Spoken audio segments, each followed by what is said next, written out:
नमस्ते। अच्छा, याद है स्कूल में जेनेटिक्स के बारे में पढ़ा था। एक होता है डोमिनेंट जीन, दूसरा रिसेसिव। सिंपल है ना? पर कहानी हमेशा इतनी सीधी नहीं होती। असल में जेनेटिक्स के कुछ ऐसे नियम भी हैं जिनके बारे में ज्यादा बात नहीं होती। आज हम एक ऐसे ही छुपे हुए नियम यानी सहप्रभाविता के बारे में जानेंगे। और यकीन मानिए, ये जेनेटिक्स को देखने का आपका नजरिया ही बदल देगा। तो चलिए शुरू करते हैं। तो आज हम क्या क्या जानने वाले हैं। सबसे पहले जेनेटिक्स के बेसिक रूल्स को ताज़ा करेंगे।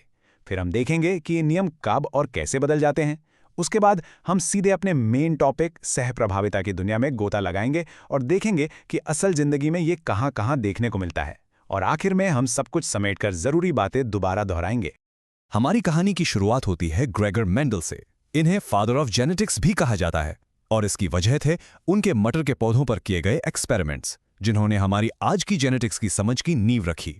मेंडल ने एक बहुत ही अजीब चीज नोटिस की। जब उन्होंने एक लंबे मटर के पौधे का क्रॉस एक बौने पौधे से कराया तो अगली पीढ़ी में सारे के सारे पौधे लंबे ही हुए। ऐसा लगा जैसे बौनापन वाला गुण तो जैसे गायब ही हो गया हो। इसी को हम कहते हैं कंप्लीट डोमिनेंस, जहां एक ट्रेट दूसरे पर पूरी तरह से हावी हो जाता है। तो ये डोमिनेंट एलील आखिर है क्या? इसे आप जीन का वो दबंग वर्जन समझ सकते हैं जो हमेशा अपने चलाता है। एलील का मतलब होता है जीन का एक रूप। तो जब ये डोमिनेंट वाला रूप मौजूद हो तो कोई फर्क नहीं पड़ता कि उसका पार्टनर कौन है, दिखेगा तो इसी का गुण, जैसे उन मटर के पौधों में लंबाई का गुण।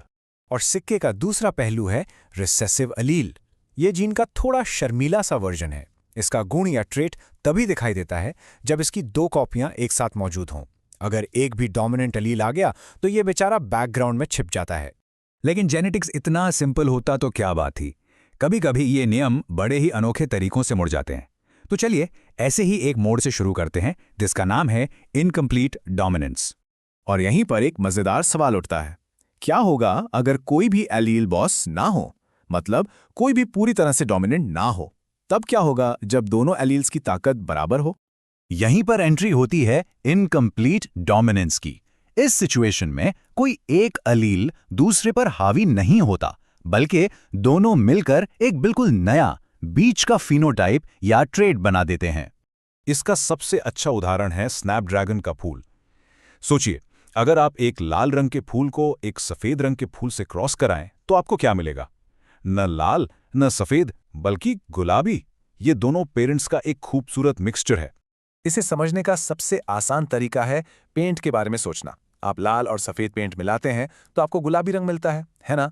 बिल्कुल वैसे ही ये दो एलील्स मिलकर एक एकदम नया बीच का ट्रेट बना देते हैं। और अब आते हैं हमारे आज के मेन टॉपिक पर, कोडोमिनेंस। ये इनकम्प्लीट डोमिनेंस से भी अलग है। यहां मिक्सिंग या ब्लेंडिंग नहीं होती। यहां तो दोनों अलील्स सामने आकर कहते हैं, हम भी हैं यहां। कोडोमिनेंस में एक जीन के दोनों अलील्स एक साथ और पूरी तरह से एक्सप्रेस होते हैं। कोई किसी को दबाता नहीं है, कोई किसी पर हावी नहीं होता। ये ऐसा है जैसे दोनों अपनी अपनी पहचान पूरी तरह से दिखा रहे हों। तो असली फर्क क्या है? देखिए, इनकम्प्लीट डोमिनेंस का नतीजा होता है एक ब्लेंडेड ट्रेट, कुछ मिला जुला, जैसे गुलाबी फूल।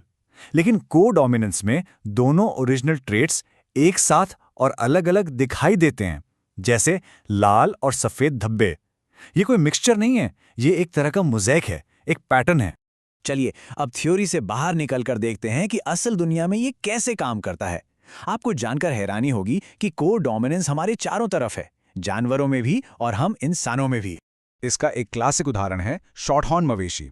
अगर आप एक लाल रंग के मवेशी का क्रॉस एक सफेद रंग के मवेशी से कराते हैं तो जो बच्चा होता है उसका कोट रोन कहलाता है। और रोन का मतलब गुलाबी नहीं होता। इसका मतलब है कि उस जानवर के शरीर पर लाल बाल और सफेद बाल दोनों एक साथ उगते हैं। अगर हम इस पनेट स्क्वायर को देखें तो बात बिल्कुल साफ हो जाती है। एक लाल और एक सफेद पेरेंट से होने वाले हर बच्चे का जीनोटाइप RW होगा। इसका मतलब उनके पास लाल और सफेद दोनों के लिए एलील हैं और दोनों ही खुद को एक्सप्रेस कर रहे हैं। और अब शायद इंसानों में इसका सबसे मशहूर उदाहरण, हमारा ABO ब्लड ग्रुप सिस्टम। ये सिर्फ जेनेटिक्स में ही नहीं बल्कि मेडिसिन में भी एक बहुत ही जरूरी कॉन्सेप्ट है। देखिए, हमारा ब्लड टाइप एक जीन I से तय होता है, जिसके 3 रूप होते हैं, IA, IB और I। अब IA और IB दोनों ही I पर डोमिनेंट हैं, लेकिन असली मजा तब आता है जब IA और IB एक साथ आ जाते हैं। AB ब्लड ग्रुप कोडोमिनेंस का परफेक्ट केस है। अगर आपका जीनोटाइप IAIB है तो इसका मतलब है कि आपके रेड ब्लड सेल्स की सतह पर A एंटीजन और B एंटीजन दोनों मौजूद हैं। कोई मिक्सिंग नहीं, कोई छिपना छिपाना नहीं, दोनों पूरी तरह से एक्टिव हैं। ठीक है, तो हमने काफी कुछ जान लिया। चलिए फटाफट से सब कुछ एक साथ समेट लेते हैं और देखते हैं कि हमने आज क्या सीखा।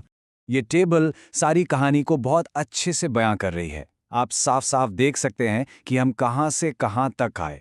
कंप्लीट डोमिनेंस में एक ट्रेट पूरी तरह हावी हो जाता है, इनकम्प्लीट डोमिनेंस में एक मिला जुला ट्रेट बनता है, और आखिर में को डोमिनेंस में दोनों ओरिजिनल ट्रेट्स पूरी तरह से सामने आते हैं। तो एक बात तो साफ है, जेनेटिक्स सिर्फ डोमिनेंट और रिसेसिव का सिंपल खेल नहीं है। ये उससे कहीं ज्यादा कॉम्प्लेक्स, मजेदार और हैरान कर देने वाली प्रक्रिया है जो हमारे चारों ओर इतनी तरह की जिंदगी को मुमकिन बनाती है। तो आज की सबसे जरूरी बातें क्या हैं जो आपको याद रखनी है? पहली, इनकम्प्लीट डोमिनेंस का मतलब है ब्लेंडिंग, यानी मिलकर कुछ नया बनाना। दूसरी, को डोमिनेंस का मतलब है दोनों का एक साथ दिखना। और सबसे जरूरी बात, ये दोनों ही तरीके प्रकृति में जेनेटिक डाइवर्सिटी यानी विविधता बढ़ाने का एक बेहतरीन जरिया है। जेनेटिक्स के ये नियम असल में दिखाते हैं कि प्रकृति कितनी क्रिएटिव हो सकती है। तो अगली बार जब आप बाहर हों तो अपने आसपास जरा गौर से देखिएगा। क्या पता आपको भी को डोमिनेंस या इनकम्प्लीट डोमिनेंस का कोई और मजेदार उदाहरण दिख जाए। सोचने वाली बात है ना।